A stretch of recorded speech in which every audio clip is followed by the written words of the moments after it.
Assalamualaikum warahmatullahi wabarakatuh. Kali ini saya akan mempresentasikan proyek fisika saya tentang gelombang berjalan.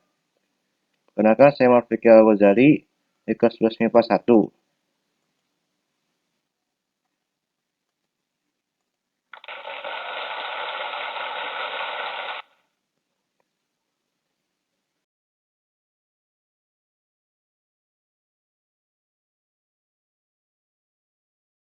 Pertama-tama saya akan menjelaskan tujuan saya melakukan proyek gelombang berjalan ini. Yang pertama, yaitu untuk mengetahui faktor-faktor yang mempengaruhi intensitas gelombang berjalan. Yang kedua, untuk mengetahui komponen-komponen dalam gelombang berjalan. Yang ketiga, untuk melihat faktor-faktor yang mempengaruhi cepat lambat gelombang berjalan. Dan yang terakhir adalah melihat faktor-faktor yang bisa menghambat perlambatan gelombang berjalan.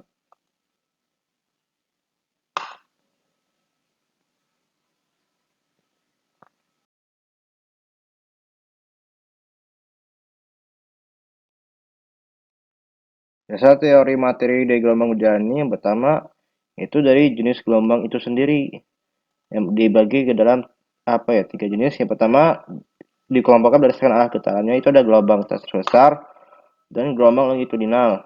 Kemudian ada gelombang yang dikelompokkan berdasarkan keadaan amplitudenya, yaitu gelombang berjalan dan gelombang diam.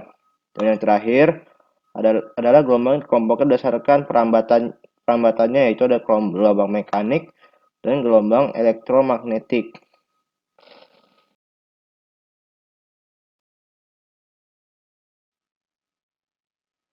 Terus hasil percobaannya ini ada 5 hasil nih ya.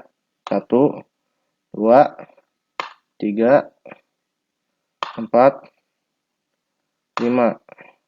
Ini ada yang memang settingan komponennya jadi ada ubah, yang satu, dan di tempat lain ini ada settingan komponennya yang diubah-ubah.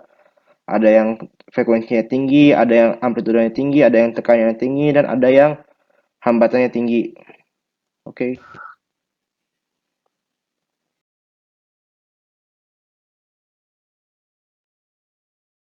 Jadi kesimpulan dari proyek gelombang berjalan ini, yang pertama, gelombang stabil ketika tekanannya tinggi.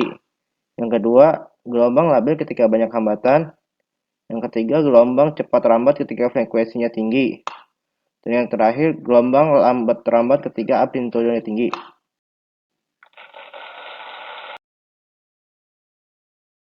Terima kasih telah menyaksikan. Kurang lebihnya mohon maaf. Assalamualaikum warahmatullahi wabarakatuh.